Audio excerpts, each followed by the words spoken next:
faisais des conneries, tout ça. J'étais un vrai voyou. Mais grâce à Sképé, j'ai retrouvé une totale liberté des pensées cosmiques vers un nouvel âge réminiscent. Et vous ne volez plus? Si, bien sûr. Mais je donne tout à Sképé.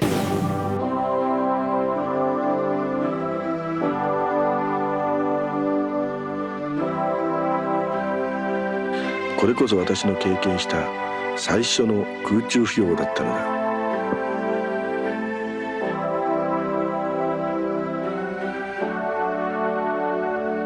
当時の私は下脱を目指して修行に打ち込んでいた。 Bonjour à tous et bienvenue à l'émission Après un culte à la con. Aujourd'hui, nous allons parler de la tristement célèbre secte Aoum, célèbre pour ses massacres et pour sa folie. Sans plus tarder, je reçois une équipe de choc tout droit venue de l'enfer, Flamèche. Bonjour tout le monde. Bonjour Flamèche. Flamèche qui est maintenant très habitué des émissions et des lives. Je sais pas combien tu en as au compteur, mais t'en as pas mal. Alors si on compte, si on compte sur ta chaîne et celle de Mia et puis peut-être quelques autres dans une autre vie, oui j'en ai quelques-unes, mais beaucoup moins que certains. Voilà.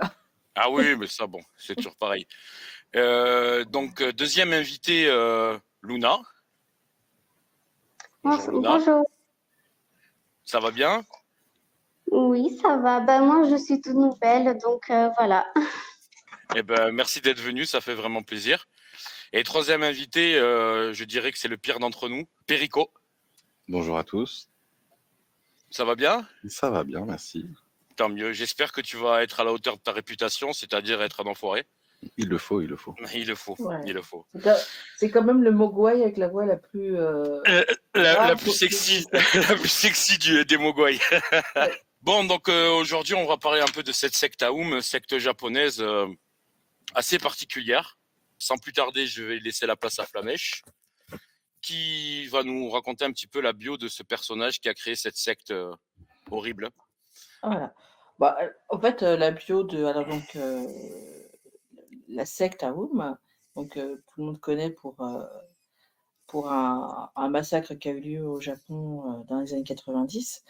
A été fondée par un certain Shoko Asahara, pardon. Excusez-moi mon japonais. Donc c'est un japonais qui est né après Seconde Guerre mondiale, donc en 1955, avec un déficit visuel. Qui l'a contraint à être scolarisé dans une école spécialisée pour déficients visuels. Donc il est pas non-voyant, hein, il est malvoyant. Apparemment, ça n'aurait pas été le meilleur des camarades, hein, dans son école. Il avait déjà un côté très, on va dire, pas violent, mais voilà, de domination sur les plus faibles que lui. Ensuite, il a essayé de faire des études, hein, qu'il n'a pas réussi. Et donc il est devenu acupuncteur. Alors, praticien de médecine chinoise. Donc, selon moi, deux pseudosciences, hein, tout le monde le sait. Ensuite, donc avant de fonder sa secte, il s'est marié, il a eu une tripotée de gamins. Et voilà. Et donc, c'est à peu près tout ce que j'ai trouvé sur ce monsieur. Il n'y a pas grand-chose, hein, sur sa vie d'avant la secte. Il a fondé, je crois qu'il a fondé cette secte avec un camarade. Là-bas, en fait, le mot secte n'est absolument pas péjoratif. Voilà. Et en Exactement. gros, religion, secte, école aussi, ils appellent ça aussi une école. Donc ces trois termes, ils sont mélangés et en fait, le christianisme classique ou n'importe quelle autre secte, c'est comparé pareil en fait. Tout est mis à la même échelle, mais pour le coup, pas pour quelque chose en disant que de toute façon, secte et religion, c'est la même chose, qui est ce que je dis moi par exemple, mais plutôt dans un sens positif du terme, il l'utilise. Donc en gros, là-bas, oui, sans problème, tu auras le même statut que n'importe quelle religion. Ouais. Voilà. Donc c'est à peu près donc avant la secte, c'est ça dans sa vie, c'est donc la secte il la fonde dans les années 80 et puis là il a, on en parlera plus tard, parce que c'est une secte qui prône, enfin, qui est une sorte de syncrétisme, hein, si j'ai bien compris, avec, plein de croyances et cetera. Bah, Perico en parlera mieux et donc suite, alors on va passer la partie, où il a été, gourou, hein et donc suite aux attentats, dans le métro de Tokyo, il a été arrêté et il y a eu un procès et il a été condamné, à mort, heu, en 2004 et exécuté, je crois en Par pendaison, ouais. 2018 ou en 2008, je crois, Ah ouais, je sais même 2018. pas. 2018. 2010, 18, voilà, ouais, 2018. par Pardon, autant pendaison, pour ouais. moi. Voilà, il a été pendu en 2018, alors, Parce que le je Japon pense pratique encore la pendaison ce qui est quand même ouais. assez particulier quand même. Après bon, c'est pas, la peine de mort est toujours en vigueur au Japon, mais elle est pas non plus, très appliquée, on va dire. Là, je pense qu'ils ont fait une petite exception pour lui, compte tenu du traumatisme qu'a causé ces crimes au Japon. Voilà, il a été exécuté avec, 6 de ses compagnons. Voilà, voilà pour moi. Ce que je rajouterais un petit peu pour compléter un peu, c'est que il a été envoyé dans un comment on pourrait dire, un internat pour non-voyants. Et il était déjà remarqué par les professeurs comme quelqu'un de violent, de sadique. Il avait toute une bande de camarades, donc il était déjà assez charismatique. Ah Il oui, avait toute une bande de camarades. Il avait menacé, la directrice de brûler l'école et elle avec elle. Enfin, il était déjà quand même petit, sacrément touché du cerveau quand même. Et puis il prenait l'avantage sur ses autres camarades du fait qu'il avait un minimum de vision comparé aux autres qui Exactement. n'en avaient pas du tout. Exactement. oui, effectivement. C'est que dans un voilà, c'est au royaume des aveugles, les borgnes sont droits. こんなにたくさんの Tout d'abord, alors comme le disait Flamèche juste avant, Shoko Asahara, on va l'appeler Shoko de son petit nom, il pratiquait déjà l'acupuncture, il avait été formé dans les années 70 à l'acupuncture et la médecine chinoise, et il était déjà, lui, pratiquant du bouddhisme. Du bouddhisme. Donc, le bouddhisme de base, c'est basé sur l'éveil spirituel et l'élévation finalement par cet éveil spirituel.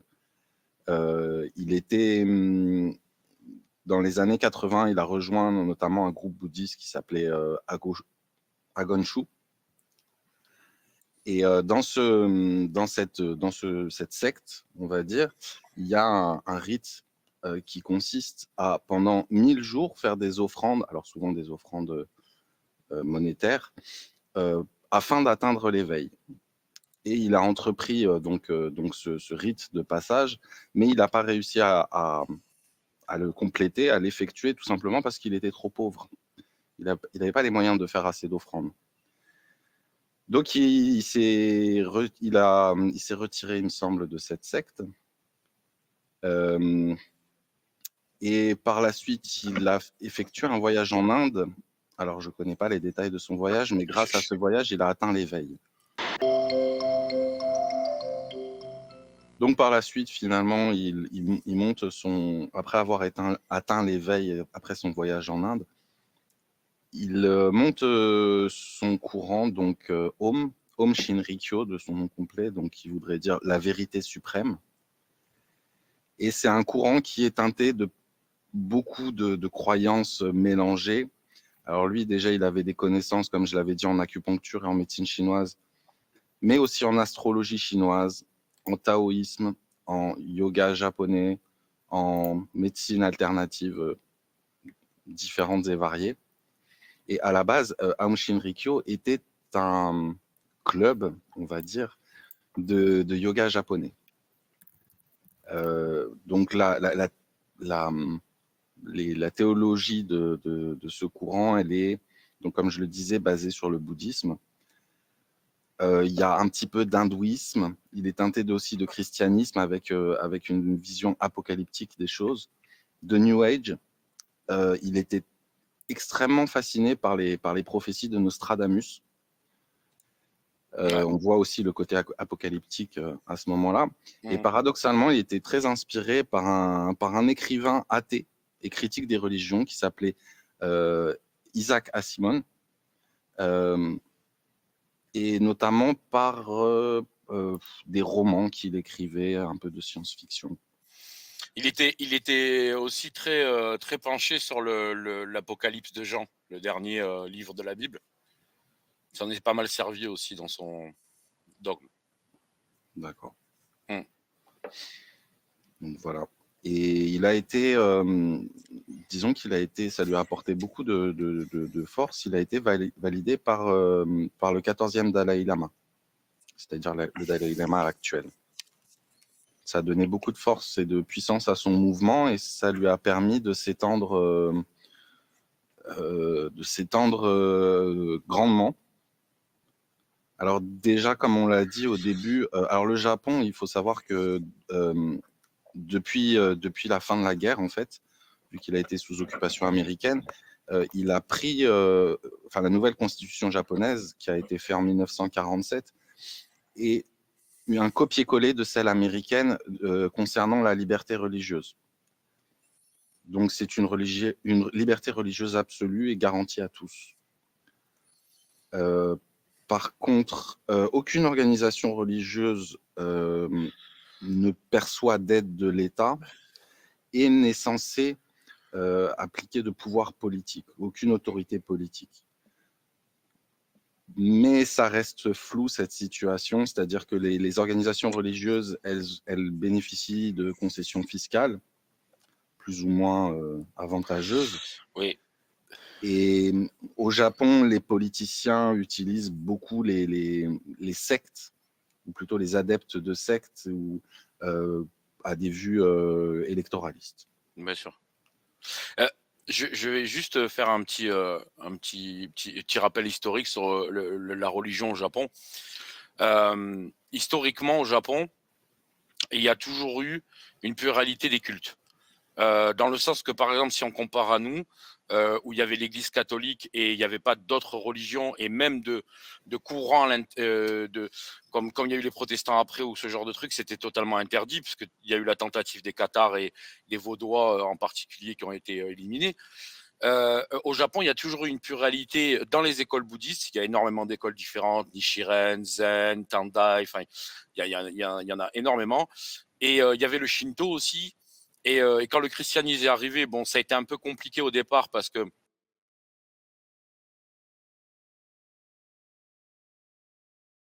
très souvent, les missionnaires, ils servaient aussi d'espions et tout, ça a été interdit à un moment donné.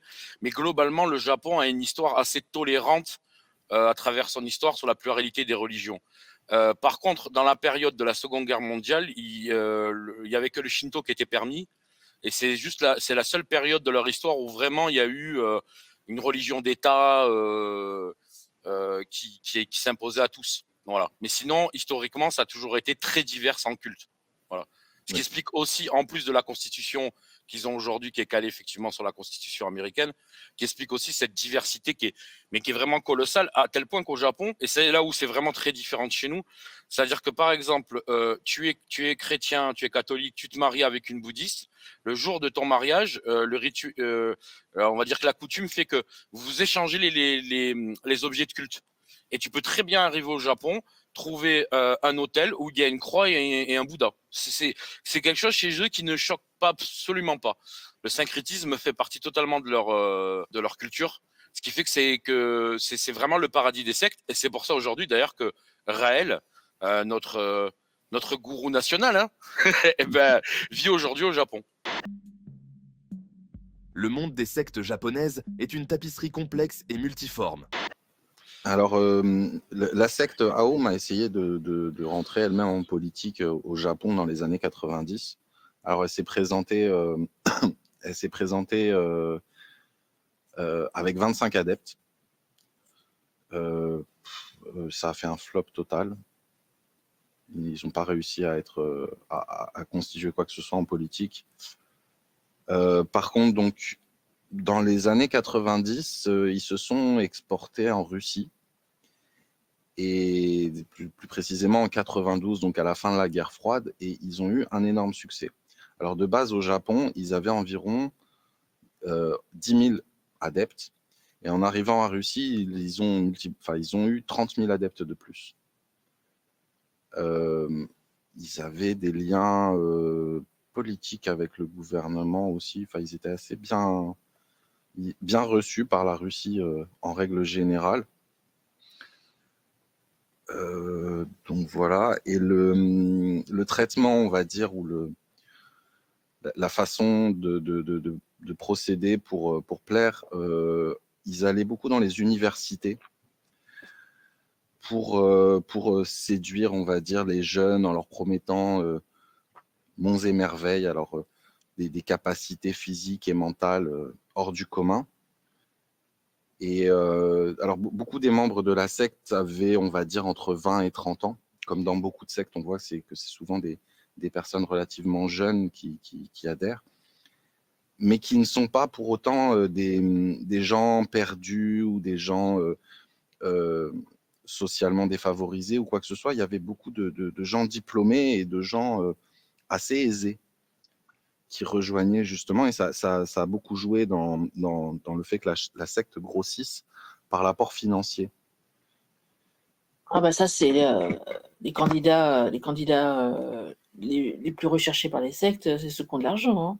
C'est une idée, je pense que c'est une idée très répandue, que ce sont beaucoup de gens qui sont perdus, des marginaux, etc., qui rejoignent des sectes, mais en fait, c'est pas le public le plus recherché, hein.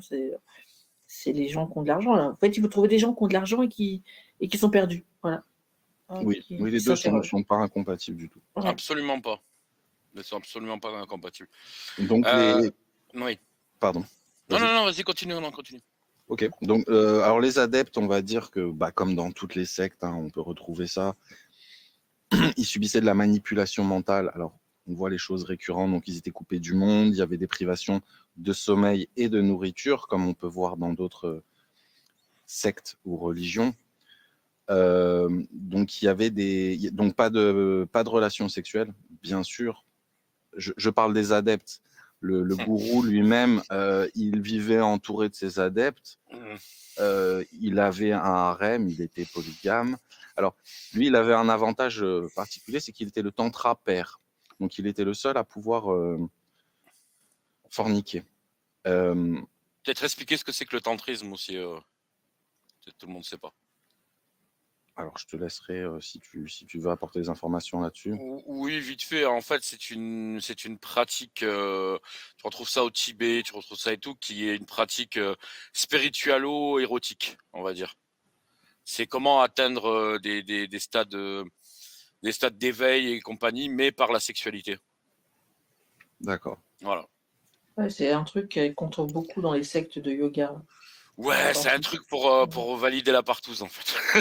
C'est pas autre chose. C'est la transcendance de la bite. C'est ça. Mais je ferai juste un parallèle. Le jour où je verrai une secte que le gourou, il aime pas l'argent et les meufs et le cul, je pense que... Ah, mais il y en a une. Il y en a une, hein. Il y en a une. Elle a bien réussi. Laquelle? Les chrétiens. Oui, mais ouais. C'est hypocrite. Oui, mais enfin, ouais, oui, mais bon, comme c'est un personnage conceptuel, c'est facile. Les papes, en tout cas, ceux qui étaient faits de chair, ils se sont fait plaisir, t'inquiète. Dédicace aux Borgia. On vous aime. On vous aime, les Borgia. On vous aime. Les adeptes, pardon, étaient soumis à rude épreuve. Alors, on leur faisait faire tout un tas de performances, les immerger sous l'eau pendant des temps infinis ou sous la terre, comme certaines personnes qui sont restées 6 jours sous terre. Ils leur faisaient consommer des drogues, justement, pour aider à l'éveil. Donc, entre autres, des amphètes et du LSD. Ils avaient comment on va dire, je sais pas quel nom ça porte, mais ils écoutaient des cassettes où ils entendaient la voix du gourou qui répétait des phrases inlassablement. Donc c'était est-ce que tu t'entraînes, est-ce que tu t'entraînes, est-ce que tu t'entraînes, est-ce que tu médites, est-ce que tu médites, est-ce que tu fais le bien, est-ce que tu fais de bonnes choses, est-ce que tu fais le bien, voilà, en boucle comme ça pendant des heures. Donc des techniques d'abrutissement bien connues. Et donc tout ça dans l'espoir d'atteindre l'éveil. Alors on comprend bien ce que c'est l'éveil, hein, dans ce truc-là. L'éveil, c'est t'es là, mais t'es plus là. Ton oseille, elle est là, mais elle est plus là. Enfin voilà, c'est un truc un peu dans ce genre-là. 手伝いをしてくれることを待っている。さあ一緒に救済計画を行おう。そして悔いのない死を迎えようではないか。Aum Shinrikyo started in the 80s and translates as supreme truth. This him. They started talking about the war that was going to come. Initially, it was a war that was going to be a metaphorical conflict of good and weapons. Et il avait aussi, pour se faire de l'argent, des petits tips, on va dire. Donc, il vendait ses bénédictions, plusieurs milliers de dollars à ses adeptes. Il vendait également son sang à boire ou bien ses cheveux au centimètre. C'était c'était environ 150, 170 € le centimètre de cheveux. Mais est-ce qu'on était sûr que auquel... c'était ses cheveux ou c'était les poils de son cul? Ça, je sais pas. Ça, on sait pas. Ah, mais c'est un cheveu ou c'est une mèche de cheveux? J'avoue qu'en fait, j'en ai pas trouvé. J'ai cherché sur eBay, mais il y en a pas exactement. Donc, tu pouvais faire des infusions avec ses cheveux et c'était très bon, on va dire. Et alors, il y avait aussi, comme il y avait un peu de New Age dans tout ça, il y avait aussi un truc qui était pas mal, c'est qu'il faisait porter à ses adeptes un casque avec des électrodes et des fils qui étaient reliés à lui. Donc, il pouvait ressentir, alors je ne sais pas ce qu'il ressentait exactement, mais ça avait l'air assez fou. Donc, voilà. Je rajouterais aussi un truc, c'est qu'à un moment donné, parce qu'il faut savoir aussi qu'au passage, il était très fortement anti-chinois et anticommuniste. Et il avait menacé le gouvernement chinois que s'il changeait pas de cap, il allait faire des attaques psychologiques avec tous ses adeptes. C'est vrai. Ah ouais, ça c'est pas mal aussi. J'avais oublié ce détail. Je pense que la Chine a dû vraiment, avec ses 3 millions de soldats, être très effrayée par ses attaques psychologiques. Il était très puissant. Il avait fait ses preuves. Alors, je ne sais pas si tu le montreras certainement en image. Il pratiquait la lévitation. Tout à fait, ouais. Beaucoup de photos de lui qu'on le voit en train de léviter. Ah, d'accord. Il y a des dessins animés aussi. Il faisait des dessins animés. Je mettrai les extraits. Fantastique dessin animé. C'était un tyran, comme tous ces mecs en général. De toute façon, ce sont des tyrans. Et très souvent, et d'ailleurs, je trouve qu'ils ont des points communs un peu tous, parce que quand on verra sur Raël, quand on verra aussi sur la scientologie à Véro Nubarde, c'est très souvent des gens qui pensent que, un petit peu comme un certain moustachu de la Seconde Guerre mondiale, que tout le monde est contre eux et qu'ils méritent une meilleure place et que en fait la place qu'ils ont, c'est pas la bonne place. Et on retrouve très souvent dans ce genre de rapport mental, autant chez les gourous que chez les dictateurs, mais finalement c'est pratiquement un peu le même processus, quoi. Voilà. Oui, il y a une frustration de base. Ouais, totale, c'est ça. Locking them up for a week in an isolation cell.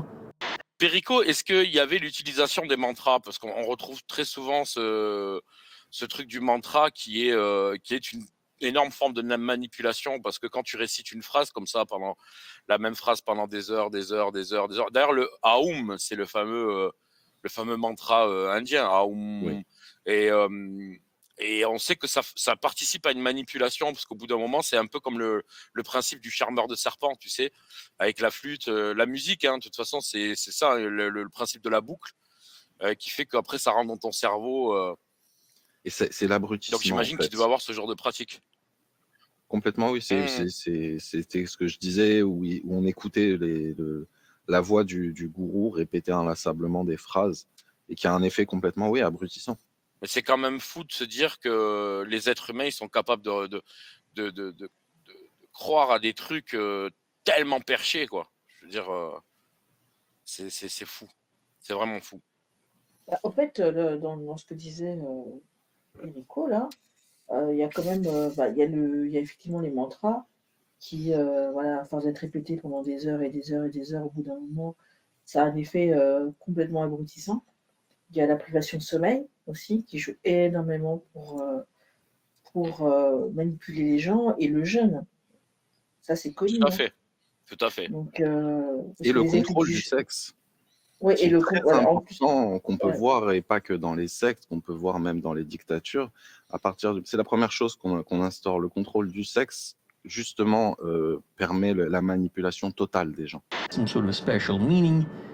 It wasn't until 1993 that the C'est qu'à un moment donné, il y a l'interdiction totale des adeptes de pratiquer le sexe. On retrouve ça dans la secte de Waco, où les adeptes n'avaient plus. Alors au départ, il fallait c'est lui qui choisissait. Alors il faisait des couples, il mélangeait. Et puis après, c'était l'interdiction du sexe, sauf pour lui, évidemment. Les attentats sexuels, on peut le retrouver chez beaucoup de gourous, et pas Ouais. que des prophètes également. Oui, c'est pareil, un gourou prophète. Hein. Oui, non, mais c'est pareil. C'est juste un autre mot pour la même chose. Hein. C'est exactement la même chose.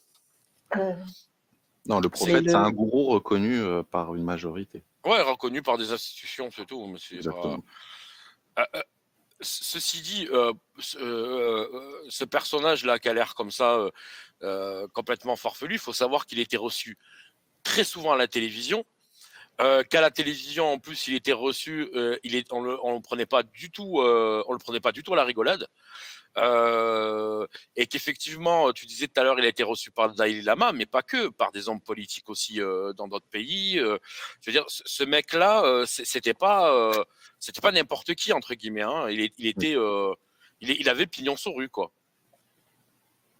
Mais au fait de leur gloire, ils avaient combien d'adeptes, hein, Perico? Aux alentours de 40 000, comme j'avais dit, c'était environ 10 000 au Japon et 30 000 en Russie. Ce qui est pas beaucoup, hein. Ce qui est vraiment pas beaucoup.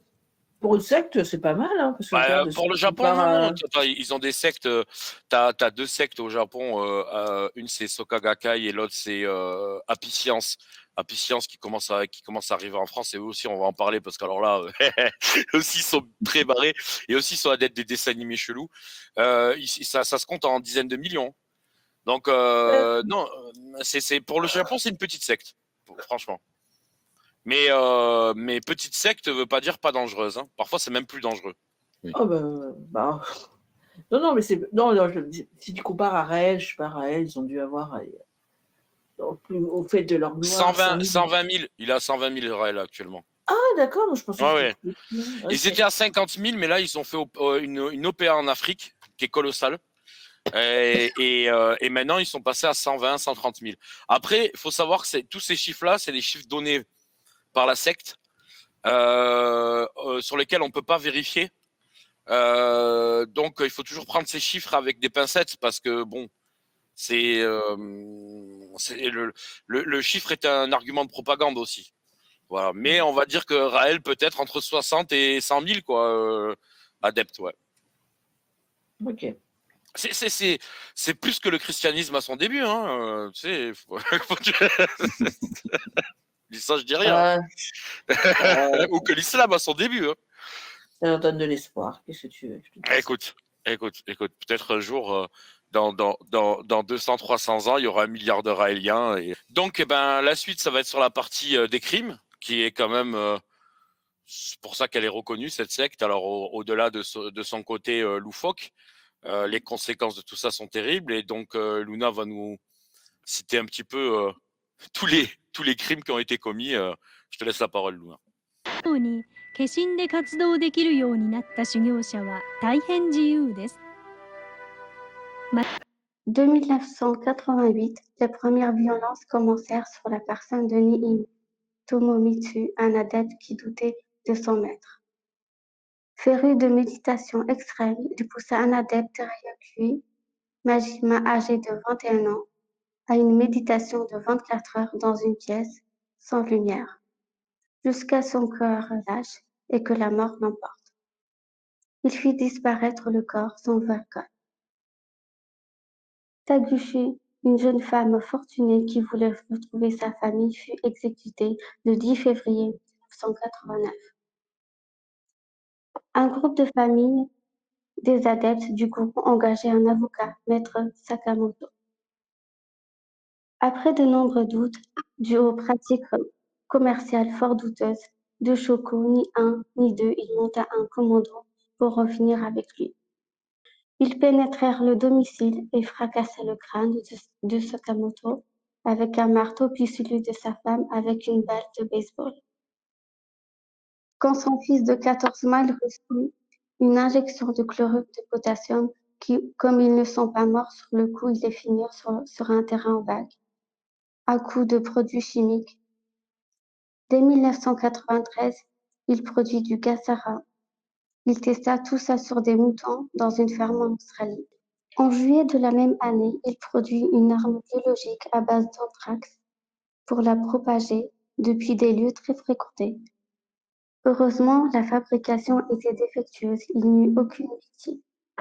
Le 24 juin 1993, à partir d'un camion équipé de pulvérisation, il balançait 12 litres de sarin liquide concentré. Résultat, puis 8 morts, plus de 500 blessés. Parmi ces blessés, beaucoup eurent des séquelles à vie. Le 20 mars 1995, à 6 heures du matin, fut l'heure du crime final. Comme dans une guerre chimique, ils partent à l'assaut d'un ennemi invisible, caché dans le métro. C'est bien cela que les Japonais semblent avoir vécu ce matin, en pleine heure d'affluence. Attaque dans le métro de Tokyo par 5 dévots du gourou, équipés de sacs remplis de gaz sarin. Ce gaz mortel causa 13 morts et a causé des blessures à environ 6300 personnes. Parmi les victimes, il y a eu de graves séquelles à long terme, notamment des problèmes respiratoires, des troubles visuels et des dommages neurologiques.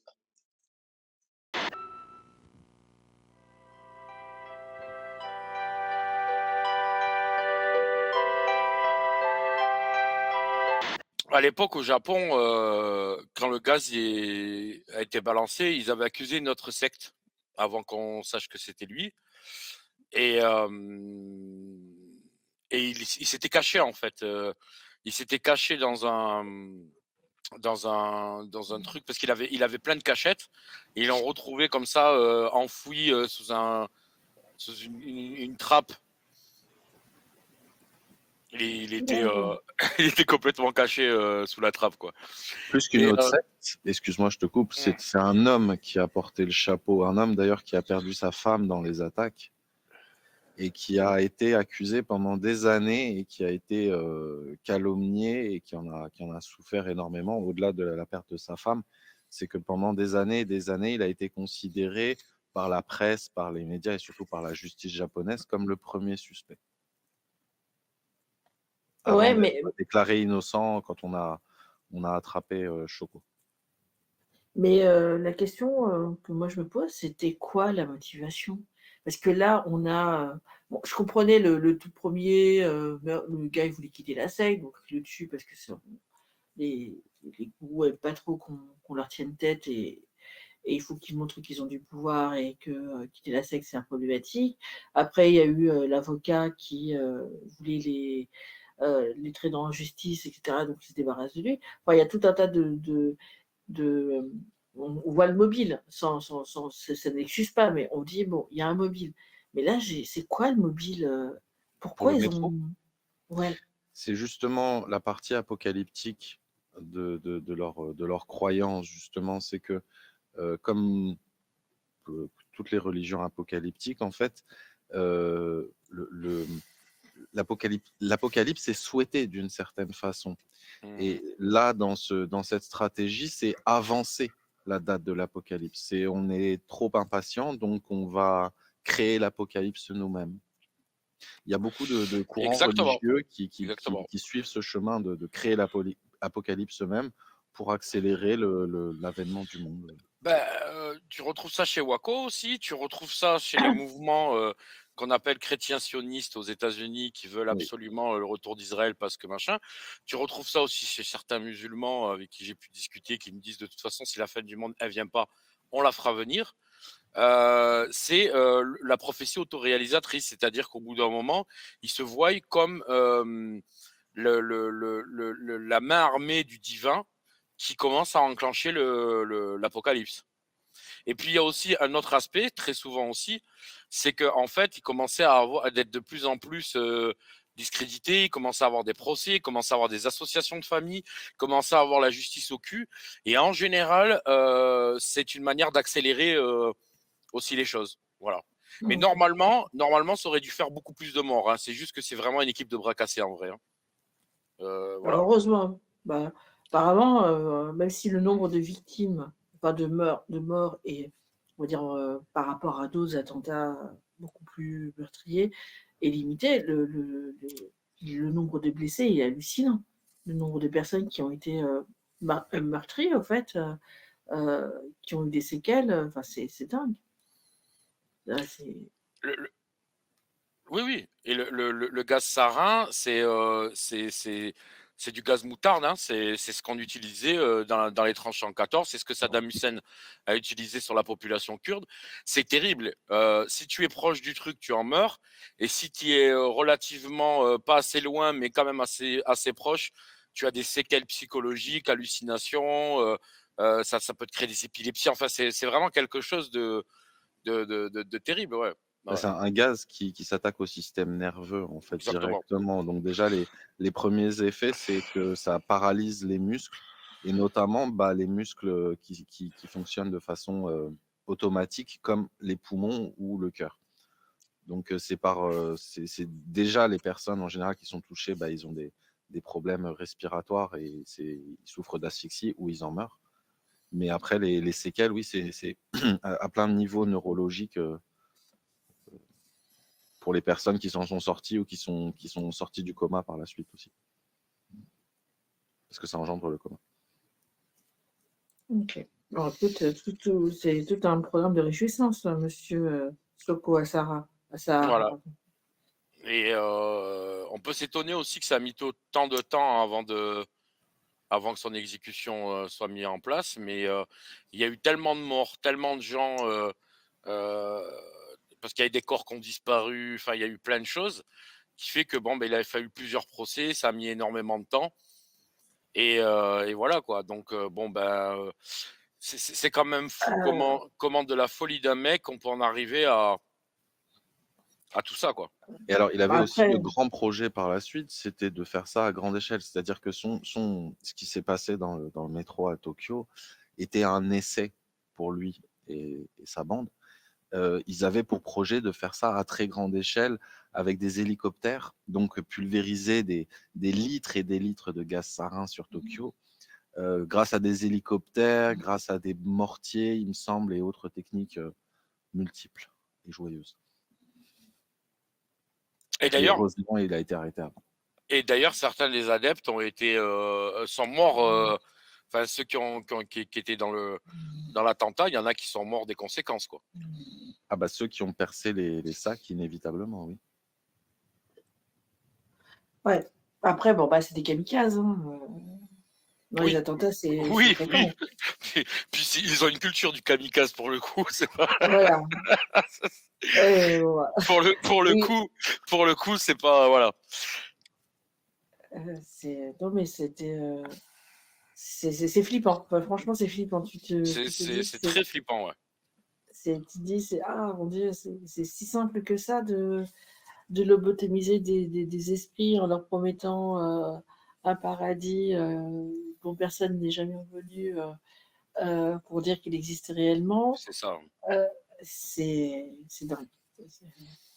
C'est-à-dire que c'est assez étrange parce que en fait, de la peur de la mort et de la peur de ce qui peut se passer après, tout ça et tout, en fait, ça engendre chez l'être humain une pulsion de mort et il finit par réaliser la mort avant sa propre mort. C'est-à-dire, il accélère sa propre mort. C'est ça qui est fou, quoi. Psychologiquement, cette pulsion de mort qui est au fond de tous ces gens-là, quoi. C'est très inquiétant. C'est surtout plus la peur de la souffrance éternelle qu'il peut y avoir après la mort.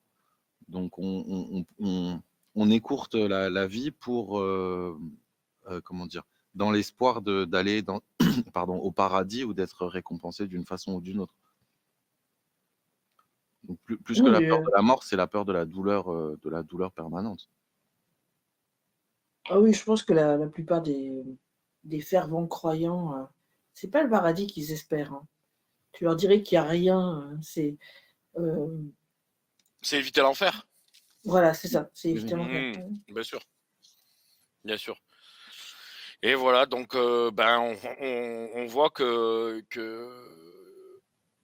à partir du moment où on commence à avoir des prédicateurs de l'arrière-monde, en fait, c'est la finalité de tout ça, c'est pour rendre toujours le monde d'ici complètement fou, quoi. Je veux dire, les gars, au lieu de vivre une vie, parce que la vie, elle n'est pas forcément évidente, mais au lieu d'essayer de vivre cette vie, ben, en fait, il la gâche totalement pour un après totalement hypothétique. Parce que, ben, comme tu disais, Flamèche, hein, personne ne sait ce qu'il y a après.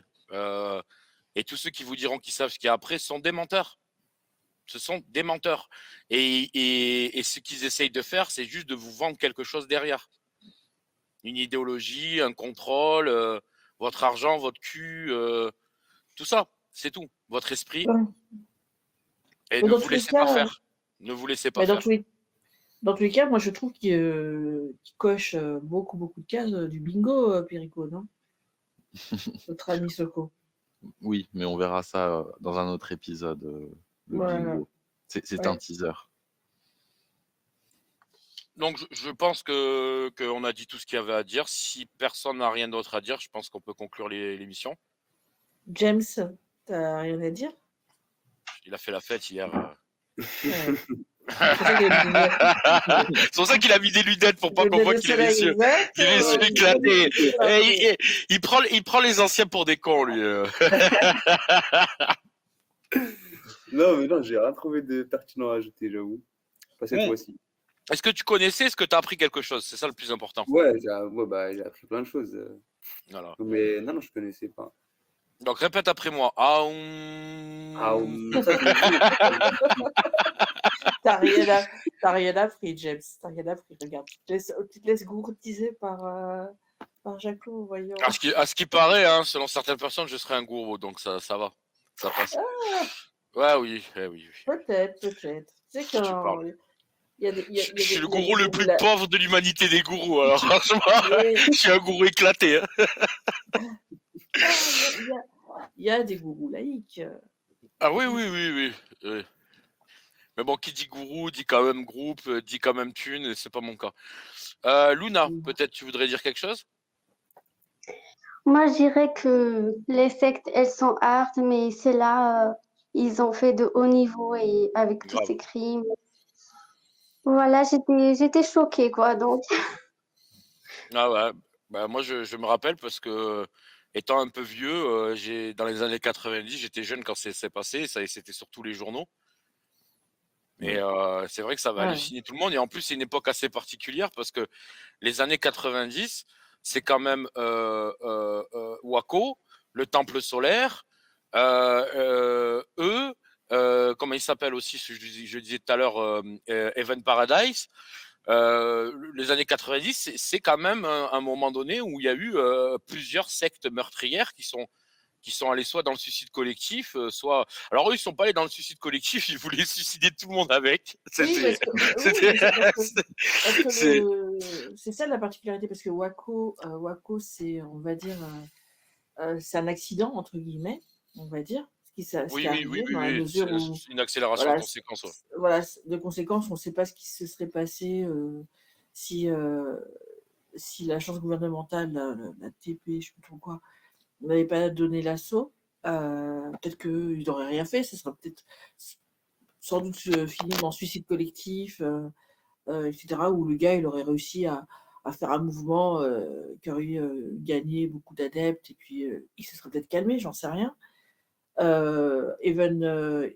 pas Even Garden, Paradise. Ouais, Even Paradise, pardon, merci. Even Paradise, c'est Even, excuse-moi, c'est pas Even Paradise parce que ça veut dire la même chose. Even Gate. Les portes du paradis, ouais. Voilà, Even Gate, c'est. Avec Tieto, les deux gourous. Ouais. Voilà, c'est un suicide collectif comme le Temple solaire. Là, on est dans du meurtre, en fait, purement et simplement. C'est-à-dire, on s'attaque à des gens qui ont rien demandé, Ouais. juste pour accélérer l'apocalypse, alors que bon, c'est pas c'est pas le début de l'apocalypse, hein, de gazer un train. Il y a eu des événements si on les reprend, dans l'histoire, il y a eu des événements qui étaient beaucoup plus apocalyptiques. Bon, je sais pas moi, le le comment ça s'appelle ça s'appelle comment ce truc-là? Les vagues de fond là Tsunami. Le tsunami, voilà. Ouais, Le ouais, bien sûr. tsunami qui a Ah oui. Ouais, détruit oui. qui a détruit une partie de la Thaïlande, Ouais, la ouais. Seconde Guerre mondiale, il y a eu Oui, puis il y a eu la des Seconde Guerre mondiale, elle a fait énormément de morts. D'ailleurs, ils n'avaient pas eu autant de morts depuis la Seconde Guerre mondiale. l'apocalypse en gazant un train, Oui, il y a un oui. concept, hein. Après, Ouais, comme mais disait bon. Perico, c'était pour essayer. Voilà, Ouais. parce qu'ils Ils avaient pensaient perdu pas que ça leur, remonterait forcément jusqu'à lui. Enfin, il y a eu plein d'amateurisme, hein, parce que heureusement, c'était une bande de pieds nickelés, tu vois. Heureusement. Et je crois savoir, il faudrait que j'aille le vérifier, hein, mais je couperai, hein, si c'est pas vrai. Mais il me semble qu'il a essayé aussi d'avoir de l'uranium enrichi. Oui. Ouais. En tout cas, il T'as avait vu, des scientifiques ouais. qui étaient spécialisés là-dedans, et il Ouais, était ravi d'avoir ce genre de ouais. personnage pour développer. Il mais avait l'habitude de développer une bombe atomique. Une bombe Heureusement, sale, ça ouais. n'a pas marché. il avait 3/4 de ses adeptes qui étaient en Russie, hein, donc, Oui. pour trouver, Après, ils ont ouais. profité du moment de l'écroulement de l'Union soviétique, où il y a Oui. eu un renouveau spirituel et mystique en Non. Russie énorme, parce que les gens étaient complètement perdus. C'était le bordel à ce moment-là. Non, mais je Après, on parlais, tu peut. sais, pour trouver de l'uranium, pour trouver de l'uranium dans Ah une oui, oui. URSS, Ah oui, à ce moment-là, complètement tout se vendait. Tout se vendait. voilà. Oui, oui. Après, on peut Oui, oui. voir que dans l'histoire, l'accroissement de certains courants religieux ou certaines sectes ou quoi que ce soit va de pair avec des crises économiques et sociales. Bien sûr. Et Oui, là, oui, on est en plein complètement. dedans. Là, on est en plein dedans. Et d'ailleurs, c'est là où quand même il faut quand même faire très très attention. Et c'est là où je trouve quand même que le système laïque français, il est plutôt bien. C'est-à-dire qu'il permet la liberté de conscience, hein, sur lequel moi je suis attaché, hein, même si c'est pour croire à des conneries. Les gens ont le droit de croire à ce qu'ils veulent. Mais quand même, il surveille ce qui se passe, et la liberté absolue de culte, c'est dangereux. Voilà. Penser que on peut pas mettre de frein à ça, et que c'est anodin et tout ça et tout, non, ça a des limites. Et on le voit bien dans ces cas-là que il faut quand même être très vigilant, et que quand un groupe commence à avoir des propos dangereux et des attitudes dangereuses, ben il faut pas hésiter à le réprimer. Avec la prison, les amendes, à le surveiller, parce qu'à un moment donné, la liberté, c'est une chose, mais la première des libertés qu'on a aussi, c'est d'être en vie. Et comme je reviens sur ce que je disais, comme ce sont des adeptes de la pulsion de la mort, il faut toujours surveiller ces gens-là, quoi. Je pense que faut pas, tout laisser sous le principe de la liberté de croyance. Voilà. En tout cas, c'est mon point de vue. Je ne sais pas s'il est partagé par vous aussi, mais c'est le mien. Je suis tout à fait d'accord. Dès l'instant où les croyances des personnes empiètent sur la liberté de ceux qui ne croient pas, ou même C'est ça. les libertés qu'accorde un pays, en fait, tout simplement à ses citoyens, oui, c'est problématique. Donc, il y a une loi qui domine toutes les autres dans un État, c'est la loi de l'État. Et c'est pas parce que ton Dieu, ton gourou, je sais pas trop quoi, a dit que bah non, on s'en fiche, bah, que c'est OK. Donc soit soit tu t'exiles et tu fondes un pays qui va être OK avec tes principes, mais les imposer à un autre, enfin les imposer à l'ensemble d'une population qui ne croit pas comme toi, tes vues, bah, c'est ça qu'on combat quand on Exactement. est laïque. Exactement. On dit crois autant que tu veux, Ah oui, mais n'emmerde pas les autres avec tes croyances. bah, de toute façon, la croyance faisant partie de l'intime, elle doit rester dans l'intime, tout simplement. Donc, il n'y a pas de souci là-dessus. Moi, je ne suis pas pour interdire un culte, mais ou une croyance, ou réprimer les gens juste parce qu'ils auraient une croyance, ne serait-ce que même si elle est perchée, parce que c'est son droit intime. Par contre, à partir du moment où ça commence à avoir des implications qui dépassent la sphère de l'église, de la mosquée, du lieu de culte et compagnie, ben là, la loi doit sévir, c'est tout. Et pour le bien de tous, et avant tout pour le bien aussi de ces gens-là, qui, à mon avis, à un moment donné, quand on est sous emprise, il y a une perte de, il y a une perte de liberté aussi.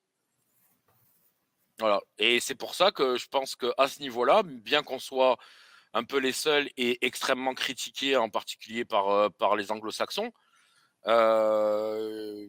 c'est pas pourquoi ils donnent des leçons, parce que quand on voit le résultat de leur société, franchement, bref. Ouais, non, mais nous, il faut pas qu'on lâche là-dessus. Il faut pas qu'on lâche sur cet héritage, c'est l'héritage de la laïcité, il faut vraiment pas qu'on lâche là-dessus. Oui. Parce que si nous on lâche, c'est pas que la France qui est foutue, c'est le reste, c'est tout. Ça, c'est un truc qu'il faut vraiment comprendre, hein. C'est un truc sur lequel on ne lâchera pas un centimètre. Et donc, à bon entendeur, salaud, comme dirait l'autre. Donc, ben, je vous remercie d'être venu. Ça me fait vraiment plaisir. Bah, merci. Merci à toi.